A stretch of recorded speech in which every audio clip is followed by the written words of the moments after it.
apa yang kita buat di sini? Dan ke mana kita akan pergi? Seolah-olah pada suatu pagi, kita bangun dan berada dalam suatu rancangan TV di atas pentas. Jangan tanya apa-apa, ikut sahaja apa yang orang sekeliling buat. Dapatkan wang sebanyak yang anda boleh dan cuba yang terbaik untuk tidak jatuh bangkrut. Tiru semua yang anda lihat di TV, gaya rambut, cara berpakaian, dan tidak perlu difikirkan sangat, lakukan sahaja seperti mana yang diberitahu, dan jika anda masih keliru, pening, pergi ambil minuman beralkohol. Jika fikiran anda masih bercelaru, dengarkan radio, dan buat pelbagai lagi benda seperti menyalahguna dadah, pergaulan bebas lelaki dan perempuan, lagu-lagu rock, main drum, main gitar. Tetapi sejujurnya, saya betul-betul hendak tahu, selain kitaran hidup kita iaitu daripada kita kecil hingga kita besar dan akhirnya menjadi tua, adakah perkara lain yang kita perlu buat? Adakah kita hidup sehinggalah kita mati hanya untuk mempersiapkan rumah dan kumpulkan lebih banyak harta, yang akhirnya akan menjadi milik orang lain? Saya mesti tahu sebelum pintu keranda saya ditutup rapat, kerana saya belum bersedia untuk mempertaruhkan diri saya, dan juga saya tidak bersedia untuk mengambil sebarang kemungkinan. Saya hendak sesuatu yang pasti. Ini adalah persoalan yang kita akan tertanya-tanya sepanjang hidup kita. Soalan yang sangat mudah sebenarnya, dan saya masih mencari jawapannya. Seperti apa yang kita lakukan di sini? Dan apakah tujuan kita? Bagaimana kita boleh sampai ke sini? Dan siapa yang menjadikan kita begitu sempurna? Dan apa yang akan berlaku sebaik sahaja kita telah tiada? Atau adakah semua yang ada di dunia ini benar-benar bernilai? Soalan yang kita tidak jawab kerana kita tidak perlu pada sebarang jawapan. Tidak ada tujuan sebenarnya dalam hidup ini, dan kewujudan kita adalah semula jadi. Jikalau benar seperti mana yang didakwa, sila izinkan saya bertanya kepada anda, adakah anda mencipta diri anda sendiri, atau adakah orang lain yang telah mereka cipta diri anda? Kerana anda adalah makhluk yang sempurna, tanpa kecacatan, dan tiada tandingan. Secara rasional, anda adalah produk daripada Yang Maha Bijaksana. Kerana tidak ada kamera di bumi ini, yang boleh menyamai dengan kehebatan mata manusia, maupun komputer, yang dapat menandingi kehebatan dan kecerdasan otak manusia, dan jika seluruh dunia bersatu, dan berganding bahu, kita tetap tidak akan dapat mencipta walaupun hanya seekor lalat. Begitu banyak petanda, tetapi kita masih lagi menafikan kebenarannya. Memandangkan sains, cuba mewajarkan bahawa semua ini boleh datang daripada tiada apabila ia adalah pengiraan yang sangat mudah. Sifar tambah sifar tidak mungkin memberi anda jawapan satu.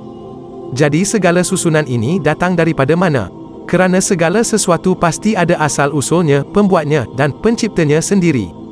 Maksud saya, satu-satunya sebab anda tonton video ini adalah kerana seseorang terpaksa menekan butang muat naik. Jadi, kita boleh percaya pada teori Big Bang, tetapi saya pula lebih suka percaya kepada dia yang menyebabkan berlakunya Big Bang. Allah, pencipta segala-galanya yang ada di dunia ini, dan dia juga telah mencipta setiap jiwa yang ada, yang hidup, Tuan kepada dunia ini, satu-satunya yang berkuasa, tidak seperti ciptaannya, di luar imajinasi kita, dan tidak, dia bukan seorang lelaki atau manusia, dan dia juga tidak mempunyai pasangan seperti isteri atau kawan, dia sendirian. Dan tidak, dia tidak pernah tinggalkan kita sendirian.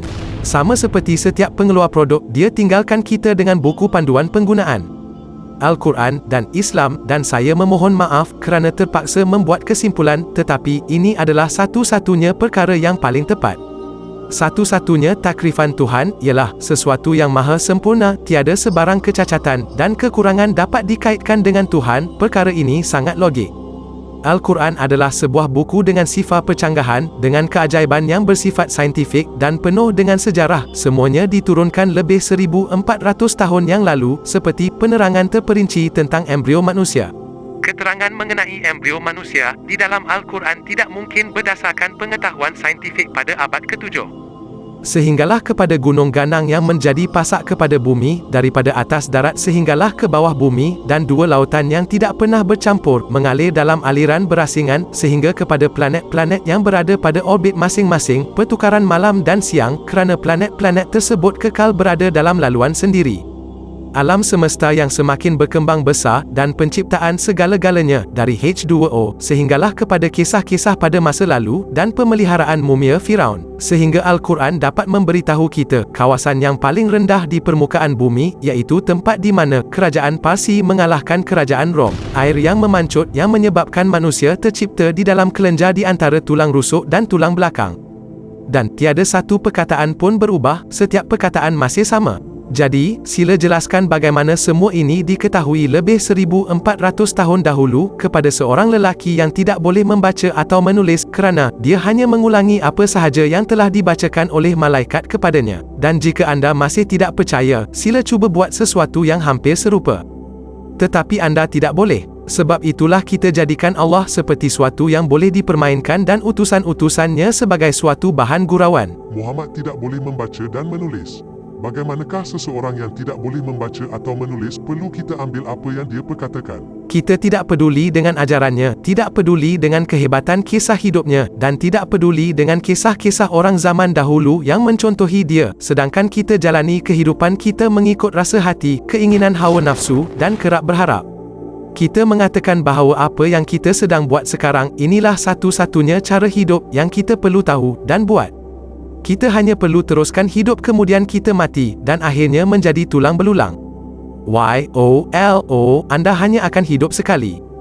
Pembetulan, selepas rumput mati, hujan akan turun, dan rumput akan tumbuh semula, dan Allah berjanji untuk melakukan perkara yang sama kepada diri kita. Dia akan menghidupkan anda kembali, bermula daripada hujung jari tangan, sehinggalah ke hujung jari kaki anda. Sedang Yang Maha melihat, memerhatikan kita, dengan begitu teliti, dan kita pasti akan diuji dengan semua harta yang kita miliki, diuji dengan kesihatan kita, dan diuji dengan diri kita sendiri, dan kita juga akan diuji dengan segala yang kita ada. Jadi percayalah, kerana kita pasti akan dibangkitkan kembali, dan akan dikembalikan kepada Tuhan kita. Kita akan dinilai di atas segala yang kita sudah buat, kerana Dia telah beri kepada kita kitab, dan memerintahkan kita untuk membaca kitab, iaitu Al-Quran, baca mengenai semua perkara, dari yang buruk, sehinggalah kepada perkara yang baik, ataupun kedua-duanya sekali. Diri anda sendiri sudah cukup untuk anda nilai sendiri, jadi jangan marah pada saya. Awaklah yang bersangka, dia tidak akan menilai diri saya. Saya telah beri ruang kepada anda dengan seluruh hidup anda yang sangat panjang untuk mencari saya, tetapi anda sibuk dengan semua perkara yang sementara. Jadi, baca. Dan berita gembira untuk semua orang yang beriman dan percaya, dan jika kamu tidak beriman atau tak percaya, bacalah. Dan jangan sampai hari kematian anda menjadi hari pertama anda tahu apa sebenarnya erti hidup anda. Dan jangan biarkan hari tersebut menjadi hari pertama anda mengetahui apa erti sebenar hidup anda. Baca.